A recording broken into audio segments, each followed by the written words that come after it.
After Rome and Medieval 2 Total War, Feral Interactive are now releasing Empire on iOS and Android. It releases on the 21st of November, and I've had access to the game for 2 weeks to check out the various improvements, the changes that they've made to research and technology, to recruitment, upkeep, and replenishment. Huge changes in these areas in agent behavior and what they can do, the changes to UI, whether the AI has improved. Like, there is a lot to talk about here. So that's what we're going to do today. This is my review of Empire Total War on mobile, and hopefully by the end you'll have a good idea about whether it's worth buying or not. So let's dive straight in. Starting with the campaign side of things, we've got the Road to Independence. This is a very nice introduction tutorial to how the campaign works, how battles are played out as well. There's some nice hand-holding here, some nice tool tips about how mechanics have changed from the original game as well. So if this is the first time you're getting into Total War, it's a great place to start.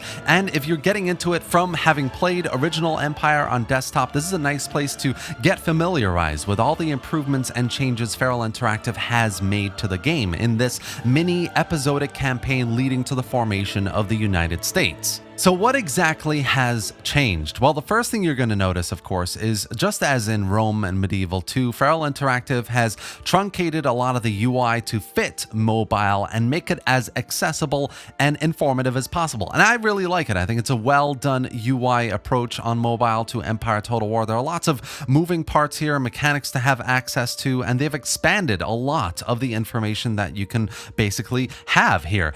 For example, when you click on a settlement, the card bar doesn't just show all the buildings in that settlement now, it shows the buildings in the entire region. So you can see, this farm needs upgrading. It hasn't reached its maximum building tier yet. Here's a little resource yield rating kind of number, giving you an indication of how much it's contributing to your economy. There are lots of interesting changes just like this to the rest of the UI as well. That's one example. We've also got a campaign minimap that allows for switching between theaters. You've got a treasury balance UI that shows expected income next turn. I mean, you even have building info panels for wealth generating buildings now have an estimated ROI on display, return on investment. So there's some really good, interesting changes just like this that affect a multitude of panels and information to be made more accessible, more interesting information to show you, traits and followers are now color coded depending on whether they're beneficial, detrimental, or neutral. Commodities panel now shows factors affecting commodity prices. Like,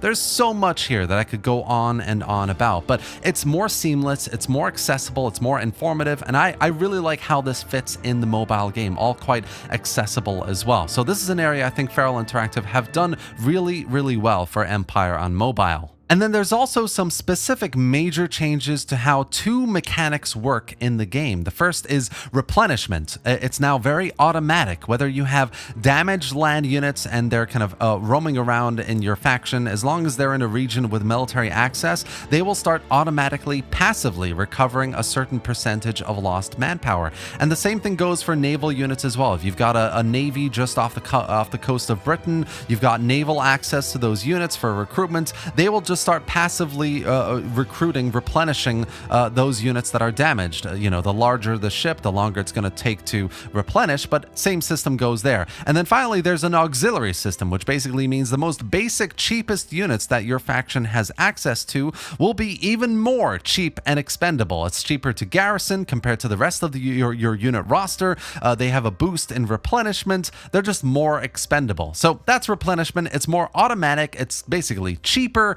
I don't know if I like the changes really. It just makes it a bit more kind of streamlined and easy, which I don't think the game really needs. It's already very easy as it is. It's just more streamlined. You don't have to click as many buttons as you would normally if this was just a normal replenishment system as it is in Empire originally. And then the second mechanic that has changed a bit is research and technology. So the UI, of course, has changed a lot. The flow is a bit more horizontal rather than vertical as it was before. And, gentlemen no longer have to remain in a university to provide extra points. They just have to be in a region that you control. Gentlemen can now steal technologies from multiple locations, not just universities. They can steal, agricultural technology from farms, naval technology from ports. There is some limitation there as well. It's not every building. They can't steal technology from religion buildings, entertainment, plantation, stuff like that. And tech stealing calculations have now been apparently refined. The gentleman can now acquire a number of points equivalent to their skill level, rather than the simple success or failure of a roll of the dice, right? So these are really interesting, nice, I think anyway, quality of life improvements through research. I think research is now more interesting, more robust. You can send a gentleman to multiple locations to steal technologies. That's quite cool. I quite like the UI. It's a bit more streamlined, especially for mobile. It works really well. So yeah, I think they've done a really nice job on the research tech side of things. I'm just not a massive fan of how they've approached replenishment. Now, of course, the last thing we need to talk about on the campaign side of things is the AI. I'm sure it's on your mind. The one thing that detracts from the Empire Total War campaign is AI. It's notoriously terrible for a Total War game. It's the worst in the series. And I'm very sorry to say that in mobile, the AI is pretty much exactly the same. The diplomacy side of things doesn't really work at all. The AI is very passive aggressive in its invasions. It doesn't really defend its territory very well. It sends an army off in the middle of nowhere and just leaves them there when you're invading. The naval aspect is very kind of stuck. There's a lot of kind of navies that are just building up and not really doing anything. AI expansion doesn't really happen very much either, except for specific factions, kind of as usual. The Maratha Confederacy will expand in India and take over the Mughals. You'll have various European wars that are quite standard as well. All of that is basically very standard Empire Total War. The AI is exactly the same, unfortunately. So that still is a detriment to the campaign experience. It's a very slow burner style campaign. You're not really going to come across that much challenge. The AI does not engage really with the mechanics in a meaningful way. And yeah, essentially it's exactly the same. But still, it's a good, fun kind of game to play in terms of the campaign aspect of things on the mobile side.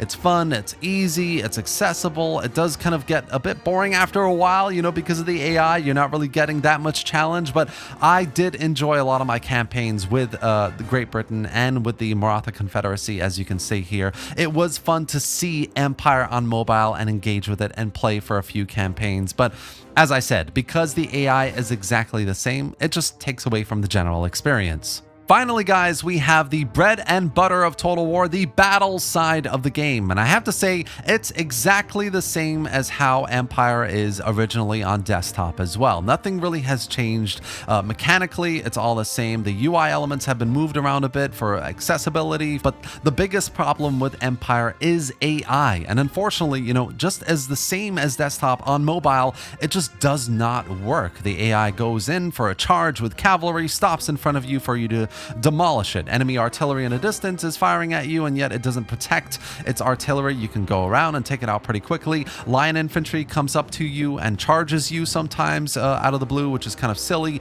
You can basically take out enemy armies that vastly outnumber you very, very easily. There's no challenge here, which is, again, the biggest problem with Empire Total War. If you like Empire, this is all fine. This is exactly the same. You're going to enjoy it. But as someone who kind of enjoys a bit more engagement and challenge from the AI, it's just not an area that Creative Assembly did well enough in the original version of the game, and unfortunately it's exactly that way in this mobile version as well. I also just find the mobile version of Total War battles, and I felt this way about Medieval 2 and Rome as well, just really clunky to engage with. If you're just using your fingers, you're trying to move groups of units around, or just units around, just trying to put them into a new direction or set up a line over here, it just doesn't work that well. It's very clunky. Maybe it's a skill issue. Maybe I should be connecting my mouse.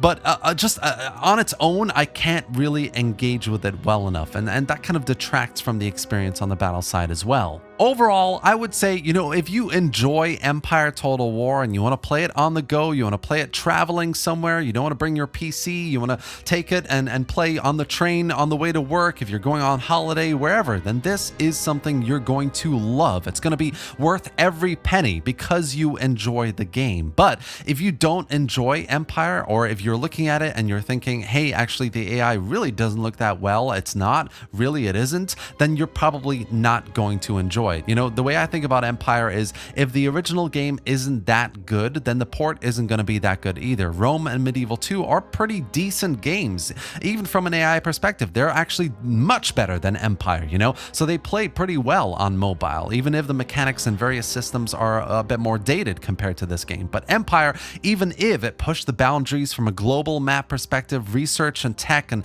agents and everything else, everything here from a mechanical perspective is far superior to Rome and Medieval 2, but just it's a massive shame that the AI is just not there. It's just not here engaging with you. It's not challenging enough. So that is a major detraction from me being able to enjoy the game. And yeah, that's why I can't really, I mean, as a game in and of itself, I can't really recommend it. I really only enjoyed a couple of campaigns and then ran out of steam because it's such a slow burner. There's no challenge. There's no nothing really here to keep me going. It just kind of it becomes too evident that the AI isn't really here playing with you. But if you can gloss over that, if you already enjoy Empire anyway and you want to just play it on the go, this is definitely a game that you will enjoy on your phone. And that's essentially it for today, guys. I've been playing Empire for the last couple weeks on mobile. I've really enjoyed some of the more mechanical and UI changes, especially on the campaign side of things. But, you know, through the battles and through, you know, long hours playing the campaign on mobile with the Great Britain and with the Maratha Confederacy, I just